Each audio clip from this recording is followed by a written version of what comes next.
I found something terrifying in my dead grandma's attic. Okay, I don't know where else to post this. Maybe you guys can help, or maybe I'm just losing my mind. It's about my grandma's house. She passed away about 3 weeks ago, peacefully in her sleep, the doctors said. She was old 93, so it wasn't exactly unexpected, but it still hit hard. She basically raised me on my mom got sick. Her house is old too, like really old, built sometime in the late 1800s, I think. It's got that smell, you know? Dust, old wood, something vaguely floral from her potpourri bowls, and just age.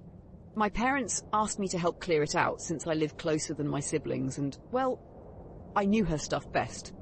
Honestly, I didn't mind at first. It felt like a way to say goodbye, sorting through her memories. Most of it was just junk, knickknacks, decades of bills, clothes that smelled like mothballs, the usual stuff. Then I had to tackle the attic. I always hated the attic, even as a kid. Grandma rarely went up there, said it was too dusty, too many spiders. It was always cold, even in summer. And the single pull-string bulb barely cut through the gloom.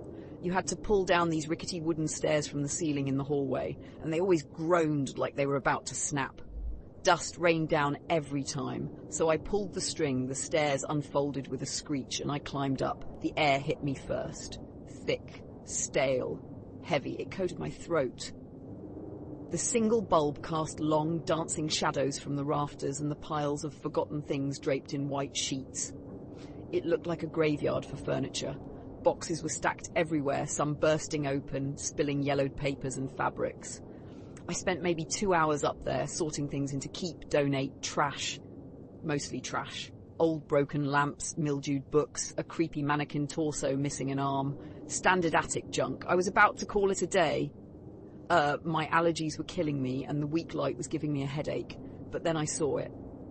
Tucked away in the furthest, darkest corner, behind a collapsed wardrobe and under a pile of filthy rags that might have once been curtains. It wasn't a box. It looked more like a small chest or maybe a trunk. Dark wood, almost black, with no varnish left, just raw, scarred timber.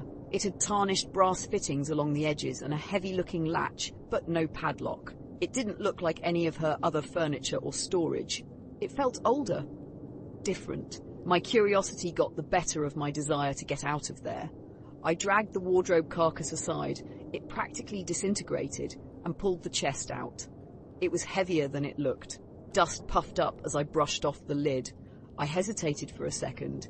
It felt wrong, like I shouldn't be opening it, just a weird vibe. But I figured it was just the creepy attic getting to me. I lifted the brass latch. It clicked open loudly in the silence. I lifted the lid. Inside, it wasn't filled with letters or photos or jewellery. It was lined with faded, dark red velvet, which was unexpectedly soft despite the dust. And nestled on the velvet were maybe a dozen small wooden figures. They were crudely carved, maybe 3 or 4 inches tall each. They looked vaguely human, but off.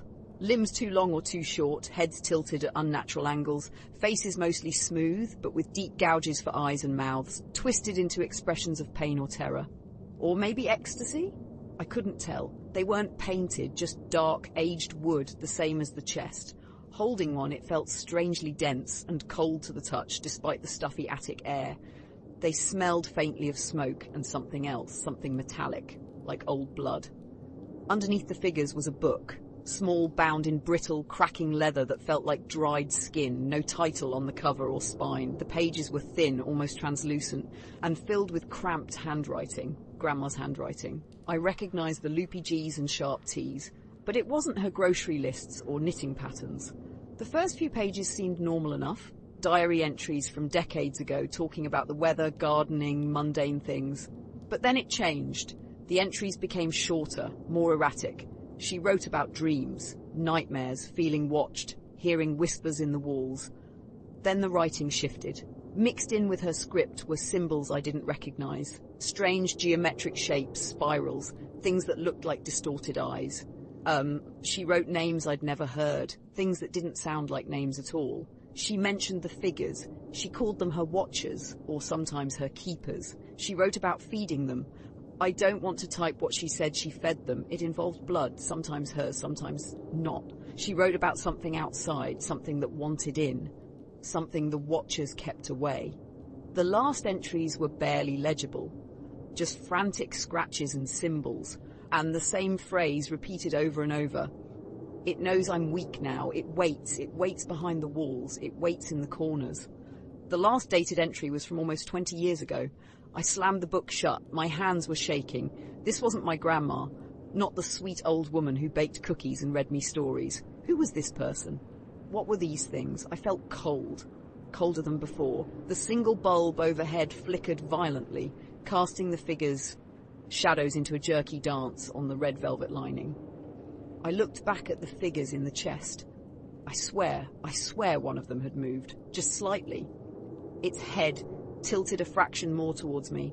I grabbed the book, shoved the figures back into the chest haphazardly. They clacked together with a hollow wooden sound and slammed the lid shut, latched it. I practically threw it back into the corner behind the wardrobe pieces. I scrambled down the attic stairs, not even bothering to pull them back up properly. My heart was hammering against my ribs like it wanted out. I left the house immediately. I didn't even lock up properly. I just needed to get away. That was 3 days ago. I haven't been back. But the thing is, I can't stop thinking about it, about the chest, about the figures, about the book. Last night, I woke up around 3 a.m., cold sweat. I thought I heard something, a faint scratching sound, like wood scraping on wood. Coming from downstairs, I live in an apartment building on the 10th floor. And when I got ready for work this morning, I found a scratch on my bedroom door, a thin, deep gouge in the paint. It wasn't there before. It looks like one of the symbols from the book. I know I need to go back to the house. I need to deal with that chest. Destroy it, maybe? Burn it? But what if Grandma was right? What if those things were keeping something worse away? What if destroying them lets it in? Or what if they're attached to me now because I found them, because I touched them? I keep seeing them when I close my eyes, those little wooden faces, those empty, screaming mouths. I feel like I'm being watched, even here in my apartment. Sometimes out of the corner of my eye I see a flicker of movement, a dark shape low to the ground about the size of one of those figures. When I turn to look, there's nothing there, just nothing. I don't know what to do. I'm scared to go back to the house, but I'm terrified of what might happen if I don't. Has anyone ever dealt with something like this? What are these things? What did my grandma do? Please, I need some advice. I really need help. The scratching sound, I think I hear it again. Fainter this time. Closer.